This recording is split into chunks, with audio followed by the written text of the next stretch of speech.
I came across a very interesting book here in the last 2-3 months. The title of it is The Snapping of the American Mind, and I'm going to give you all the information on that just a little bit later. It was actually released back in October, and it represents the first time an author seriously argued the premise that not only is the far left transforming America in all the obvious ways, in other words, redistributing wealth, de-Christianizing the culture, flooding the country with left-leaning immigrants, etc., it's also literally driving millions of Americans right over the edge. And what do I mean by that? Into dependency, debauchery, family breakdown, addiction, despair, mental illness, and much more. And the author of this book, David Kapelian, actually says that the inspiration for the book's title, specifically the use of the word snapping, is a broadcast by Rush Limbaugh in which he opined regarding Barack Obama. Limbaugh says, "I think he wants people to snap. I think Obama is challenging everybody's sanity.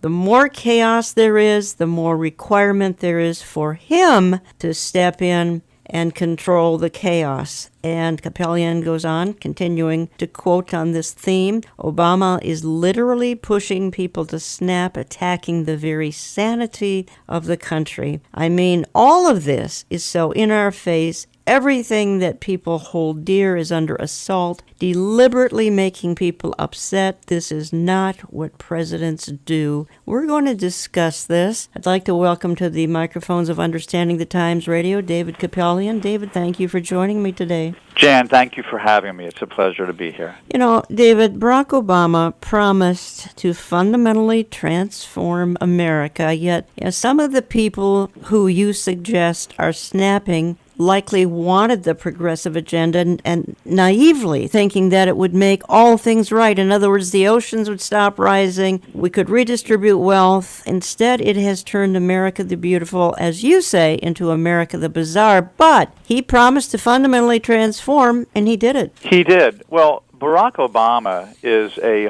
hardcore leftist, and this is almost speaking in code, Jan. We talk about the left, the right, almost like there's a moral equivalence. You're going down the street, you can turn left, you turn right, what's the difference? Okay. There's a great deal that's contained in these expressions we use, like the left and the right. It's more like up and down than left and right. And I wrote a column that went quite viral recently about how the left violates all of the 10 commandments.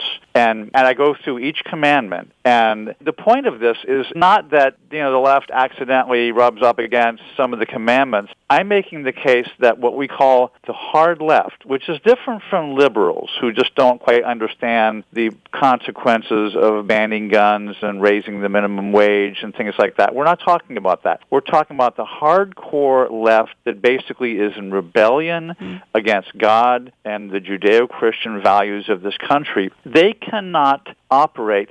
They cannot even exist without constantly violating all of the 10 commandments. And as I say, I go through them in this column, and I show how, thou shalt not steal. Well, that's what wealth redistribution is about. Thou shalt not commit adultery. The entire sexual revolution, including the whole LGBT movement, all comes from the left, and that is dependent on committing adultery, taking sex out of marriage. And on I go through all the 10 commandments and show that this is basically what we think of as a political and cultural movement that is really at its very, very nuclear core an emanation of an ancient desire to rebel against God and His commandments. Yeah, progressives have been trying to give us a godless government for 100 years or more, but I think it took the current crop of radicals to get it ingrained into our culture. Would you agree? It's been a 100-year process, but it seems like the damage is the last 7-8 years. No, you're absolutely right. Really, the infiltration of our school system goes back into the late 19th century, the 1880s and 1890s. The term progressive came into being there. And the thing is that if you don't believe in God and you don't believe in God's laws, then everything looks different. And things that God-fearing people believe make sense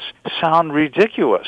But on the other hand, if you realize that God's hand is in the creation of everything, I look out my window and I see all these trees, and, Obama didn't make them, and the left didn't make them, and there is a creator, and there are laws that govern our lives. And if you realize that, then you have to realize that to atheists, all this is nonsense, yes, including the moral laws that God bequeathed. So there really is a war of the worlds between these two ways. And so, yes, it has been a 100-year war. It started in the public schools more than 100 years ago. I write about the Frankfurt School, which was a bunch of Marxists that came to America in the 1920s, and how they became the whole foundation for the 60s, cultural revolution and the hippie thing and the whole campus unrest. The end result of it is what we have on our campuses today. The historian William Lind called our colleges and universities, quote, small ivy-covered North Koreas, okay?